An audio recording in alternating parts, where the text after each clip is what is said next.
All right, so back again. I want to pick up on the discussion and kind of rehash what I talked about in class today regarding the rhetorical situation. The rhetorical situation is the circumstance of an event that consists of an issue, an audience, and a set of constraints. Going this further, I wanted to have this discussion because of the teacher that spoke at College Board yesterday. She talked about the rhetorical situation.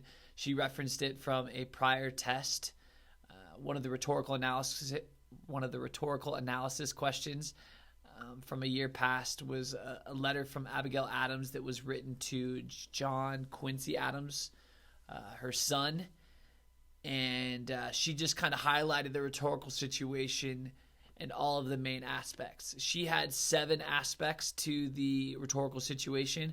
I really want to focus on 5, okay? Because I think those 5 are suffice, which, it's enough for what we're trying to accomplish in our analysis in dealing with rhetoric, okay? You guys are very familiar with with Aristotle's rhetorical triangle. Aristotle's rhetorical triangle has the 3 main points. It has the writer, it has the message, and it has the audience. When we're dealing with rhetoric, each one of those has one of the main points that we focus on. Our writer is our usage of ethos. Okay, it's coming from that moral standard. What's the background of our writer? Why do we trust this writer? And that is why it is from an ethos, persuasion. Then we have our message, which is logos. If it's done well, we're looking for a logical argument and a message that will be able to be understood by whoever is hearing the message. Okay. And then third, and maybe the most important, all 3 parts of the triangle are pretty important, but the audience, when you're trying to sell somebody on something and you're trying to persuade somebody, the audience is the pathos, right? What is their emotional state? Are they happy, sad, angry? What are we trying to accomplish with this message from the writer? And so when you get the best example of a rhetorical triangle, you get that perfect meeting of the triangle in which the writer, his or her message, and the audience, they all connect and they meet in the middle and they hit the purpose, the reason why this was done. Okay. What I loved about the teacher yesterday from Chicago on College Board when she was speaking about the rhetorical situation is she made a really good point when she highlighted the fact that, there are writers out there that have a great message, but they don't know how to deliver it to an audience. Okay, it's one thing to be an inventor, let's say. It's another thing to be a salesman. Okay, I can come up with a great idea, and it can serve a great purpose, and so I've crafted this great work.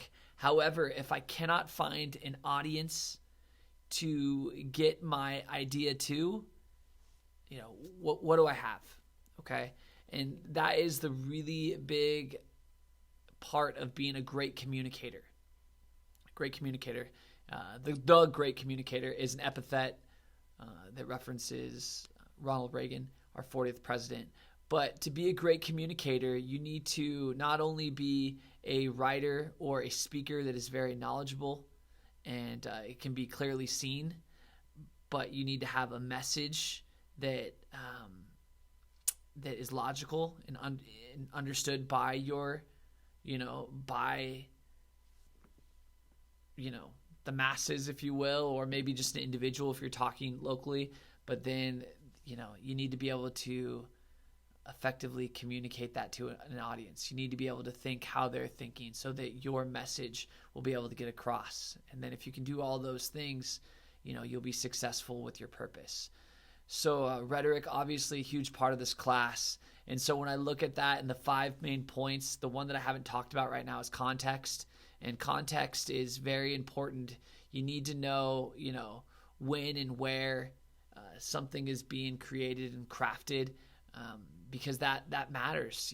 Understanding where your audience is coming from, when they're living, the time period that they're living in, you know, it'll be able to help you understand if, you know, the communication or the message was effective, if you've become that great communicator. So when I look at those 5 points, you know, I'll throw the picture up real quick right here. You have our 3 points of Aristotle's rhetorical triangle. You have the writer, the message, the audience. And then when those three are met, in the middle, you have the purpose, which is right there. And then surrounding it all is the context, okay? What's the time period this was written in? Where was it written? When was it written? When we're looking at being a great communicator, being an effective communicator, whether it's through writing or through, you know, speaking, we need to make sure, you know, the ones that are doing the best at communicating with their audience and being successful in getting their message across are the ones that are examining all of these aspects to communication or to rhetoric.